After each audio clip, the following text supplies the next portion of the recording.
ओम नमो भगवते वासुदेवाय। आप सभी का हमारे YouTube चैनल पर हार्दिक स्वागत है। आज एकादशी पर सुने श्रीमद् भागवत कथा का ये अध्याय, ब्राह्मण आत्मदेव की कथा। पूर्व काल की बात है। तुंगभद्रा नदी के तट पर एक उत्तम नगर बसा हुआ था। वहाँ सभी लोग अपने अपने धर्मों का पालन करते और सत्य एवं सत्कर्म में लगे रहते थे। उस नगर में आत्मदेव नामक एक ब्राह्मण रहता था, जो समस्त वेदों का विशेषज्ञ और श्रौत स्मार्त कर्मों में निष्णात था। वह ब्राह्मण द्वितीय सूर्य की भांति तेजस्वी जान पड़ता था। यद्यपि वह भिक्षा से ही जीवन निर्वाह करता था, तो भी लोक में धनवान समझा जाता था। उसकी स्त्री का नाम धुंधली था। वह सुंदरी तो थी ही, अच्छे कुल में भी उत्पन्न हुई थी, फिर भी स्वभाव की बड़ी हठीली थी। सदा अपनी ही टेक रखती थी, हमेशा दूसरे लोगों की चर्चा किया करती थी। उसमें क्रूरता भी थी तथा वह प्रायः बहुत बकवाद किया करती थी, परंतु घर का कामकाज करने में बड़ी बहादुर थी। कंजूस भी कम नहीं थी। कलह का तो उसे व्यसन सा हो गया था। ये दोनों पति पत्नी बड़े प्रेम से रहते थे, फिर भी उन्हें कोई संतान नहीं थी। इस कारण धन, भोग सामग्री तथा घर आदि कोई भी वस्तु उन्हें सुखद नहीं जान पड़ती थी। कुछ काल के पश्चात उन्होंने संतान प्राप्ति के लिए धर्म का अनुष्ठान आरंभ किया। वे दीनों को सदा गौ, भूमि, सुअर और वस्त्र आदि दान करने लगे। उन्होंने अपने धन का आधा भाग धर्म के मार्ग पर खर्च कर दिया, तो भी उनके न कोई पुत्र हुआ न पुत्री। इससे ब्राह्मण को बड़ी चिंता हुई। वह आकुल हो उठा और एक दिन अत्यंत दुख के कारण घर छोड़कर वन में चला गया। वहां दोपहर के समय उसे प्यास लगी, इसलिए वह एक पोखरे के किनारे गया और वहां जल पीकर बैठा रहा। संतानहीनता के दुख से उसका सारा शरीर सूख गया था। उसके बैठने के 2 ही घड़ी बाद एक सन्यासी वहां आए। उन्होंने भी पोखरे में जल पिया। ब्राह्मण ने देखा वे जल पी चुके हैं, तो वह उनके पास गया और चरणों में मस्तक झुकाकर जोर जोर से सांस लेता हुआ सामने खड़ा हो गया। सन्यासी ने पूछा, ब्राह्मण तुम रोते क्यों हो? तुम्हें क्या भारी चिंता सता रही है? तुम शीघ्र ही मुझसे अपने दुख का कारण बताओ। ब्राह्मण ने कहा, मुने मैं अपना दुख क्या कहूँ? ये सब मेरे पूर्व पापों का संचित फल है। मेरे कोई संतान नहीं है, इससे मेरे पितर भी दुखी हैं। वे मेरे पूर्वज मेरी दी हुई जलांजलि को जब पीने लगते हैं, उस समय वह उनकी चिंता जनित सांसों से कुछ गर्म हो जाती है। देवता और ब्राह्मण भी मेरी दी हुई वस्तु को प्रसन्नता पूर्वक नहीं लेते। संतान के दुख से मेरा संसार सूना हो गया है, अतः अब मैं यहाँ प्राण त्यागने के लिए आया हूँ। संतानहीन पुरुष का जीवन धिक्कार के योग्य है। जिस घर में कोई संतान, कोई बाल बच्चे ना हो, वह घर भी धिक्कार देने योग्य है। निसंतान पुरुष के धन को भी धिक्कार है तथा संतानहीन कुल भी धिक्कार के ही योग्य है। मैं अपने दुर्भाग्य को कहाँ तक बताऊं? जिस गाय को पालता हूँ, वह भी सर्वथा बंध्या हो जाती है। मैं जिसको रोपता हूँ, उस वृक्ष में भी फल नहीं लगते। इतना ही नहीं, मेरे घर में बाहर से जो फल आता है, वह भी शीघ्र ही सूख जाता है। जब मैं ऐसा अभागा और संतानहीन हूँ, तो इस जीवन को रखने से क्या लाभ है? ऐसा कहकर वह ब्राह्मण दुख से व्यथित हो उठा और उन सन्यासी बाबा के पास फूट फूट कर रोने लगा। सन्यासी के हृदय में बड़ी करुणा भर आई। वे योगी भी थे। उन्होंने ब्राह्मण के ललाट में लिखे हुए विधाता के अक्षरों को पढ़ा और सब कुछ जानकर विस्तार पूर्वक कहना आरंभ किया। सन्यासी ने कहा, ब्राह्मण सुनो, मैंने इस समय तुम्हारा प्रारब्ध देखा है। उससे जान पड़ता है कि 7 जन्मों तक तुम्हारे कोई संतान किसी प्रकार नहीं हो सकती। अतः संतान का मोह छोड़ो, क्योंकि ये महान अज्ञान है। देखो, कर्म की गति बड़ी प्रबल है, अतः विवेक का आश्रय लेकर संसार की वासना त्याग दो। पूर्व काल में संतान के ही कारण राजा सगर और अंग को दुख भोगना पड़ा था। इसलिए अब तुम कुटुंब की आशा छोड़ दो, त्याग में ही सब प्रकार का सुख है।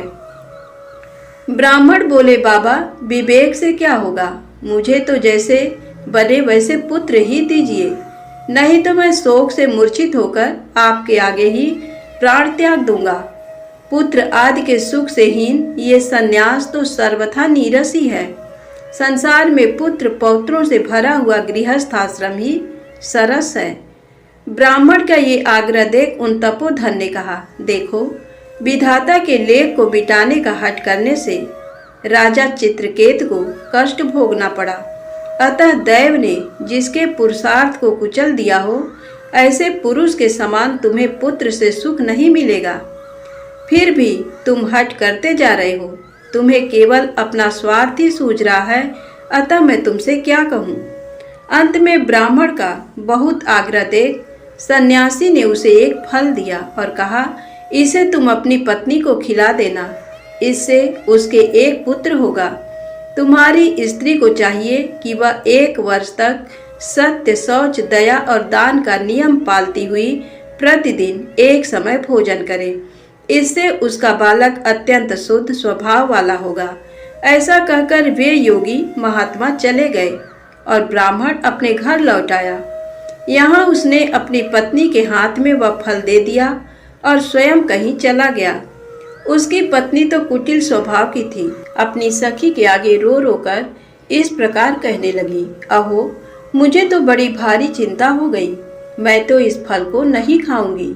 सखी, इस फल को खाने से गर्भ रहेगा और गर्भ से पेट बढ़ जाएगा, फिर तो खाना पीना कम होगा और इससे मेरी शक्ति घट जाएगी। ऐसी दशा में तुम ही बताओ, घर का काम धंधा कैसे होगा। यदि दैववश गांव में लूट पड़ जाए तो गर्भिणी स्त्री भाग कैसे सकेगी। यदि कहीं सुखदेव जी की तरह ये गर्भ भी 12 वर्षों तक पेट में ही रह गया तो इसे बाहर कैसे निकाला जाएगा। यदि कहीं प्रसव काल में बच्चा टेढ़ा हो गया तब तो मेरी मौत ही हो जाएगी। बच्चा पैदा होते समय बड़ी असह्य पीड़ा होती है। मैं सुकुमारी स्त्री भला उसे कैसे सह सकूंगी।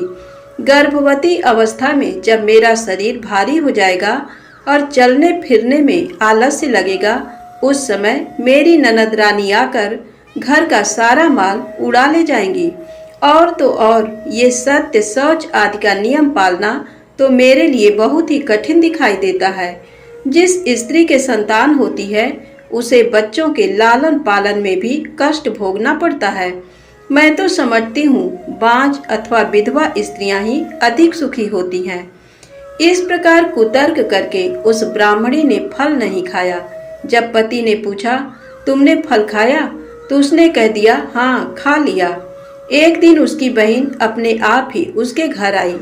धुंधली ने उसके आगे अपना सारा वृत्तांत सुनाकर कहा, बहन मुझे इस बात की बड़ी चिंता है कि संतान न होने पर मैं पति को क्या उत्तर दूंगी। इस दुख के कारण मैं दिनों दिन दुबली हुई जा रही हूँ, बताओ मैं क्या करूँ। तब उसने कहा, दीदी मेरे पेट में बच्चा है, प्रसव होने पर वह बालक मैं तुमको दे दूंगी। तब तक तुम गर्भवती स्त्री के भांति घर में छिपकर मौज से रहो। तुम मेरे पति को धन दे देना, इससे वे अपना बालक तुम्हें दे देंगे तथा लोगों में इस बात का प्रचार कर देंगे कि मेरा बच्चा 6 महीने का होकर मर गया। मैं प्रतिदिन तुम्हारे घर में आकर बच्चे का पालन पोषण करती रहूंगी। तुम इस समय परीक्षा लेने के लिए ये फल गौ माता को खिला दो। तब उस ब्राह्मणी ने स्त्री स्वभाव के कारण वह सब कुछ वैसे ही किया। तदनंतर समय आने पर उसकी बहन को बच्चा पैदा हुआ। बच्चे के पिता ने बालक को लाकर एकांत में धुंधली को दे दिया। उसने अपने स्वामी को सूचना दे दी कि मेरे बच्चा पैदा हो गया और कोई कष्ट नहीं हुआ। आत्मदेव के पुत्र होने से लोगों को बड़ी प्रसन्नता हुई। ब्राह्मण ने बालक का जात कर्म संस्कार करके ब्राह्मणों को दान दिया। उसके दरवाजे पर गाना बजाना आदि नाना प्रकार का मांगलिक उत्सव होने लगा। धुंधली ने स्वामी से कहा, मेरे स्तनों में दूध नहीं है, फिर गाय भैंस आदि अन्य जीवों के दूध से मैं बालक का पोषण कैसे करूंगी? मेरी बहन को भी बच्चा हुआ था, किंतु वह मर गया। अतः अब उसी को बुलाकर घर में रखिए, वही आपके बालक का पालन पोषण करेगी। उसके पति ने पुत्र की जीवन रक्षा के लिए सब कुछ किया। माता ने उसका नाम धुंधकारी रखा। तदनंतर 3 महीने बीतने के बाद ब्राह्मण की गौ ने भी एक बालक को जन्म दिया, जो सर्वांग सुंदर, दिव्य, निर्मल तथा सुवर्ण की सी कांति वाला था। उसे देखकर ब्राह्मण देवता को बड़ी प्रसन्नता हुई और उसने स्वयं ही बालक के सब संस्कार किए। उस बालक के कान गौ के समान थे। ये देखकर आत्मदेव ने उसका नाम गोकर्ण रख दिया। कुछ काल व्यतीत होने पर वे दोनों बालक जवान हो गए। उनमें गोकर्ण तो पंडित और ज्ञानी हुआ, किंतु धुंधकारी महादुष्ट निकला। स्नान और शौचाचार का तो उसमें नाम भी नहीं था। वह अभक्ष्य भक्षण करता, क्रोध में भरा रहता और बुरी बुरी वस्तुओं का संग्रह किया करता था। भोजन तो वह सबके हाथ का कर लेता था, चोरी करता, सब लोगों से द्वेष बढ़ाता, दूसरों के घरों में आग लगा देता और खिलाने के बहाने छोटे बच्चों को पकड़कर कुएं में डाल देता था। जीवों की हिंसा करने का उसका स्वभाव हो गया था। वह हमेशा हथियार लिए रहता और दीन दुखियों तथा अंधों को कष्ट पहुंचाया करता था। चांडालों के साथ उसने खूब मेल बढ़ा लिया था। वह प्रतिदिन हाथ में फंदा लिए कुत्तों की टोली के साथ शिकार की टोह में घूमता रहता था। उसने बेश्या के कुसंग में पड़कर पिता का सारा धन बर्बाद कर दिया। एक दिन तो माता पिता को खूब पीटकर वह घर के सारे बर्तन भांडे उठा ले गया। इस प्रकार धनहीन हो जाने के कारण बेचारा बाप फूट फूट कर रोने लगा। वह बोला, इस प्रकार पुत्रवान बनने से तो अपुत्र रहना ही अच्छा है। कुपुत्र बड़ा ही दुखदाई होता है। अब मैं कहाँ रहूं, कहाँ जाऊं? कौन मेरा दुख दूर करेगा? हाय, मुझ पर बड़ा भारी कष्ट आ पहुंचा। अब तो मैं इस दुख से अपना प्राण त्याग दूंगा। इसी समय ज्ञानवान गोकर्ण जी वहां आए और वैराग्य का महत्व दिखलाते हुए अपने पिता को समझाने लगे। पिताजी, इस संसार में कुछ भी सार नहीं है, दुख ही इसका स्वरूप है। ये जीवों को मोह में डालने वाला है। भला यहाँ कौन किसका पुत्र है और कौन किसका धन? जो इनमें आसक्त होता है उसे ही रात दिन जलना पड़ता है। इंद्र अथवा चक्रवर्ती राजाओं को भी कोई सुख नहीं है। सुख तो बस एकांतवासी वैराग्यवान मुनि को ही है। संतान के प्रति जो आपकी ममता है, ये महान अज्ञान है। इसे छोड़िए। मोह में फंसने से मनुष्य को नरक में ही जाना पड़ता है। औरों की तो बात ही क्या है, आपका ये प्रिय शरीर भी एक न एक दिन नष्ट हो जाएगा, आपको छोड़कर चल देगा। इसलिए आप अभी से सब कुछ छोड़कर वन में चले जाइए। गोकर्ण की बात सुनकर उनके पिता आत्मदेव वन में जाने के लिए उद्यत होकर बोले, तात, मुझे वन में रहकर क्या करना चाहिए, ये विस्तार पूर्वक बताओ। मैं बड़ा सठ हूँ। अब तक कर्म बस स्नेह के बंधन में बंधकर मैं अपंग की भांति इस गृह रूपी अंधेरे कुएं में ही पड़ा हुआ हूँ। दयानिधे, तुम निश्चय ही मेरा उद्धार करो। गोकर्ण ने कहा, पिताजी, हड्डी मांस और रक्त के पिंड रूप इस शरीर में आप मैंपन का अभिमान छोड़ दीजिए और स्त्री पुत्र आदि वे मेरे हैं, इस भाव को सदा के लिए त्याग दीजिए।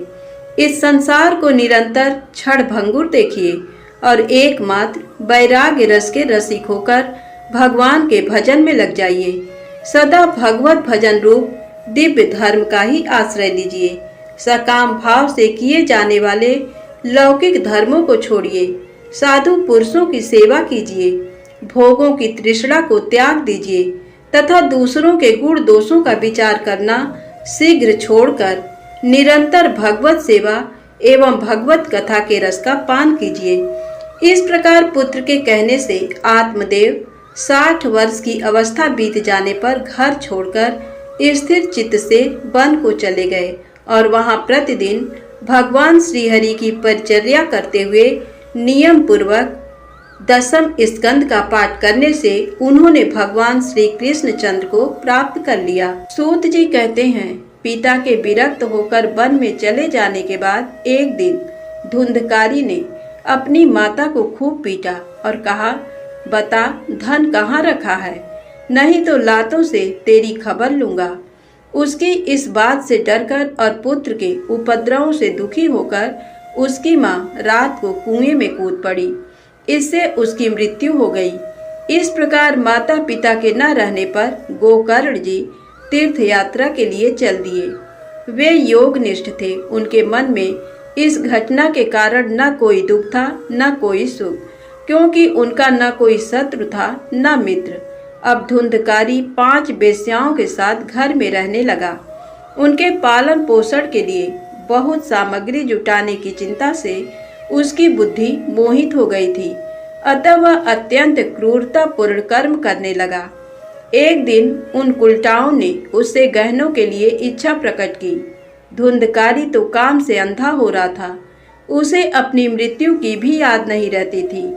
ये गहने जुटाने के लिए घर से निकल पड़ा और जहाँ तहाँ से बहुत सा धन चुराकर पुनः अपने घर लौट आया।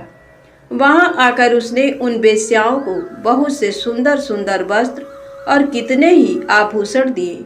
अधिक धन का संग्रह देखकर रात में उन स्त्रियों ने विचार किया, ये प्रतिदिन चोरी करने जाता है, अतः राजा इसे अवश्य पकड़ेंगे, फिर सारा धन छीनकर निश्चय ही इसे प्राणदंड भी देंगे। ऐसी दशा में इस धन की रक्षा के लिए हम लोग क्यों न इसे गुप्त रूप से मार डालें। इसे मार ये सारा धन लेकर हम कहीं और जगह चल दें। ऐसा निश्चय करके उन स्त्रियों ने धुंधकारी के सो जाने पर उसे रस्सियों से कसकर बांध दिया और गले में फांसी डालकर उसके प्राण लेने की चेष्टा करने लगी, किंतु वह तुरंत नहीं मरा। इससे उनको बड़ी चिंता हुई। तब उन्होंने जलते हुए अंगारे लाकर उसके मुंह पर डाल दिए। इससे ये आग की लपटों से पीड़ित होकर छटपटाता हुआ मर गया। फिर उन्होंने उसकी लाश को गड्ढे में डालकर गाड़ दिया। प्रायः ऐसी स्त्रियां बड़ी दुस्सह साहस वाली होती हैं। इस रहस्य का किसी को भी पता नहीं चला। लोगों के पूछने पर उन स्त्रियों ने कह दिया कि हमारे प्रियतम धन के लोभ से कहीं दूर चले गए हैं, इस वर्ष के भीतर ही लौट आएंगे। विद्वान पुरुष को चाहिए कि वह असन मार्ग पर चलने वाली दुष्टा स्त्री का विश्वास न करे। जो मूर्ख इनका विश्वास करता है उसे अवश्य ही संकटों का सामना करना पड़ता है। इनकी वाणी तो अमृत के समान कामियों के हृदय में रस का संचार करती हैं, किंतु हृदय में रेत की धार के समान तीखा होता है। भला इन स्त्रियों का कौन प्रिय है। अनेक पतियों से सहवास करने वाली वे कुलटाएं धुंधकारी का सारा धन लेकर चंपत हो गई और धुंधकारी अपने कुकर्म के कारण बहुत बड़ा प्रेत हुआ। वह बवंडर का रूप धारण करके सदा 10 दिशाओं में दौड़ता फिरता था और शीत घाम का क्लेश सहता तथा भूख प्यास से पीड़ित होता हुआ हा देव की बारंबार पुकार लगाता रहता था, किंतु कहीं भी उसे शरण नहीं मिलती थी। कुछ काल के पश्चात गोकर्ण को भी लोगों के मुंह से धुंधकारी के मरने का हाल मालूम हुआ। तब उसे अनाथ समझकर उन्होंने उसके लिए गया जी में श्राद्ध किया और तब से जिस तीर्थ में भी वे चले जाते वहां उसका श्राद्ध अवश्य करते थे। इस प्रकार तीर्थों में भ्रमण करते हुए गोकर्ण जी एक दिन अपने गांव में आए और रात्रि के समय दूसरों की दृष्टि से बचकर वे अपने घर के आंगन में सोने के लिए गए। अपने भाई गोकर्ण को वहां सोया देख धुंधकारी ने आधी रात के समय उन्हें अपना महाभयंकर रूप दिखाया। वह कभी भेड़ा, कभी हाथी, कभी भैंसा, कभी इंद्र और कभी अग्नि का रूप धारण करता था। अंत में पुनः मनुष्य के रूप में प्रकट हुआ। गोकर्ण जी बड़े धैर्यवान महात्मा थे। उन्होंने उसकी विपरीत अवस्थाएं देखकर जान लिया कि ये कोई दुर्गति में पड़ा हुआ जीव है। तब उन्होंने पूछा, अरे भाई तू कौन है? रात्रि के समय अत्यंत भयानक रूप में क्यों प्रकट हुआ है? तेरी ऐसी दशा क्यों हुई है? हमें बता तो सही। तू प्रेत है या पिशाच है अथवा कोई राक्षस है? उनके ऐसा पूछने पर वह बारंबार उच्च स्वर से रोदन करने लगा। उसमें बोलने की शक्ति नहीं थी, इसलिए केवल संकेत मात्र किया। तब गोकर्ण जी ने अंजलि में जल ले उसे अभिमंत्रित करके धुंधकारी के ऊपर छिड़क दिया। उस जल से सींचने पर उसका पाप ताप कुछ कम हुआ। तब वह इस प्रकार कहने लगा, भैया मैं तुम्हारा भाई धुंधकारी हूँ। मैंने अपने ही दोष से अपने ब्राह्मणत्व का नाश किया है। मैं महान अंधकार में चक्कर लगा रहा था। मेरे पाप कर्मों की कोई गिनती नहीं है। मैंने बहुत लोगों की हिंसा की थी, अतः मैं भी स्त्रियों द्वारा तड़पा तड़पा कर मारा गया। इसी से मैं प्रेत योनि में पड़कर दुर्दशा भोग रहा हूँ। अब दैवाधीन कर्म फल का उदय हुआ है, इसलिए मैं वायु पीकर जीवन धारण करता हूँ। मेरे भाई तुम दया के समुद्र हो, अब किसी प्रकार जल्दी ही मेरा उद्धार करो। धुंधकारी की बात सुनकर गोकर्ण बोले, भाई ये तो बड़े आश्चर्य की बात है। मैंने तो तुम्हारे लिए गया जी में विधि पूर्वक पिंडदान किया है, फिर तुम्हारी मुक्ति कैसे नहीं हुई? यदि गया श्राद्ध से भी मुक्ति न हो तो यहाँ दूसरा तो कोई उपाय ही नहीं है। प्रेत, इस समय मुझे क्या करना चाहिए ये तुम ही विस्तार पूर्वक बताओ। प्रेत ने कहा, भाई सैकड़ों गया श्राद्ध करने से भी मेरी मुक्ति नहीं होगी। इसके लिए अब तुम और ही कोई उपाय सोचो। प्रेत की ये बात सुनकर गोकर्ण को बड़ा विस्मय हुआ। वे कहने लगे, यदि सैकड़ों गया श्राद्ध से तुम्हारी मुक्ति नहीं होगी तब तो तुम्हें इस प्रेत योनि से छुड़ाना असंभव ही है। अच्छा, इस समय तो तुम अपने स्थान पर ही निर्भय होकर रहो। तुम्हारी मुक्ति के लिए कोई दूसरा उपाय सोचकर उसी को काम में लाऊंगा। गोकर्ण की आज्ञा पाकर धुंधकारी अपने स्थान पर चला गया। इधर गोकर्ण जी रात भर सोचते विचारते रहे, किंतु उसके उद्धार का कोई भी उपाय उन्हें नहीं सूझा। सवेरा होने पर उन्हें आया देख गांव के लोग बड़े प्रेम के साथ उनसे मिलने के लिए आए। तब गोकर्ण ने रात में जो घटना घटित हुई थी वह सब उन्हें कह सुनाई। उनमें जो लोग विद्वान, योगनिष्ठ, ज्ञानी और ब्रह्मवादी थे, उन्होंने शास्त्र ग्रंथों को उलट पुलट कर देखा, किंतु उन्हें धुंधकारी के उद्धार का कोई उपाय नहीं दिखाई दिया। तब सब लोगों ने मिलकर यही निश्चय किया कि भगवान सूर्य नारायण उसकी मुक्ति के लिए जो उपाय बताएं वही करना चाहिए। ये सुनकर गोकर्ण ने भगवान सूर्य की ओर देखकर कहा, भगवान आप सारे जगत के साक्षी हैं, आपको नमस्कार है। आप मुझे धुंधकारी की मुक्ति का साधन बताइए। ये सुनकर सूर्यदेव ने दूसरे ही स्पष्ट वाणी में कहा, श्रीमद् भागवत से मुक्ति हो सकती है, तुम उसका सप्ताह पारायण करो। भगवान सूर्य का ये ध्वनि रूप वचन वहां सब लोगों ने सुना और सबने यही कहा, ये तो बहुत सरल साधना है, इसको यत्न पूर्वक करना चाहिए। गोकर्ण जी भी ऐसा ही निश्चय करके कथा बाँचने को तैयार हो गए। उस समय वहां कथा सुनने के लिए आसपास के स्थानों और गांवों से लोग एकत्रित होने लगे। अपंग, अंधे, बूढ़े और मंदभागी पुरुष भी अपने पापों का नाश करने के लिए वहां आ पहुंचे। इस प्रकार यहाँ बहुत बड़ा समाज जुट गया, जो देवताओं को भी आश्चर्य में डालने वाला था। जिस समय गोकर्ण जी व्यास गद्दी पर बैठकर कथा बाँचने लगे, उस समय वह प्रेत भी वहां आया और इधर उधर बैठने के लिए स्थान ढूंढने लगा। इतने में ही उसकी दृष्टि एक 7 गांठ वाले ऊंचे बांस पर पड़ी। उसी के नीचे वाले छेद में घुसकर वह कथा सुनने के लिए बैठा। वायु रूप होने के कारण वह बाहर कहीं बैठ नहीं सकता था, इसलिए बांस में ही घुस गया था।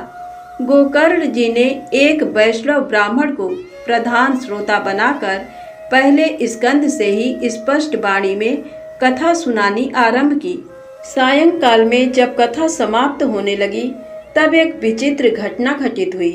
सब श्रोताओं के देखते देखते तड़ तड़ शब्द करती हुई बांस की एक गांठ फट गई। दूसरे दिन शाम को दूसरी गांठ फटी और तीसरे दिन भी उसी समय तीसरी गांठ फट गई। इस प्रकार 7 दिनों में उस बांस की 7 गांठों को फोड़कर धुंधकारी ने 12 स्कंधों के श्रवण से निष्पाप हो प्रेत योनि का त्याग कर दिया और दिव्य रूप धारण करके वह सबके सामने प्रकट हो गया। उसका मेघ के समान श्याम वर्ण था, शरीर पर पीतांबर शोभा पा रहा था, गले में तुलसी की माला उसकी शोभा बढ़ा रही थी, मस्तक पर मुकुट और कानों में दिव्य कुंडल झलमला रहे थे। उसने तुरंत अपने भाई गोकर्ण को प्रणाम किया और कहा, भाई तुमने कृपा करके मुझे प्रेत योनि के क्लेशों से मुक्त कर दिया। प्रेत योनि की पीड़ा नष्ट करने वाली ये श्रीमद् भागवत की कथा धन्य है तथा भगवान श्री कृष्ण के परम धाम की प्राप्ति कराने वाला इसका सप्ताह पारायण भी धन्य है। सप्ताह कथा सुनने के लिए बैठ जाने पर सारे पाप कांपने लगते हैं। उन्हें इस बात की चिंता होती है कि अब ये कथा शीघ्र ही हम लोगों का अंत कर देगी। जैसे आग गीली, सूखी, छोटी और बड़ी सभी तरह की लकड़ियों को जला डालती है, उसी प्रकार ये सप्ताह श्रवण मन, वाणी और क्रिया द्वारा किए हुए इच्छा या अनिच्छा से होने वाले छोटे बड़े सभी तरह के पाप को भस्म कर देता है। विद्वानों ने देवताओं को सभा में कहा है कि इस भारतवर्ष में जो पुरुष श्रीमद् भागवत की कथा नहीं सुनते उनका जन्म व्यर्थ ही है। इस लोक में श्रीमद् भागवत का सप्ताह सुनने से अपने निकट ही भगवान की प्राप्ति हो जाती है। अतः सब प्रकार के दोषों की निवृत्ति के लिए एकमात्र यही साधन है। जहाँ कथा श्रवण करने से जड़ एवं सूखे बांस की गांठें फट सकती हैं। धुंधकारी इस प्रकार की बातें कह ही रहा था कि उसे लेने के लिए आकाश से एक विमान उतरा। उसे चारों ओर मंडलाकार प्रकाश पुंज फैल रहा था। उसमें भगवान के बैकुंठवासी पार्षद विराजमान थे। धुंधकारी सब लोगों के देखते देखते उस विमान पर जा बैठा।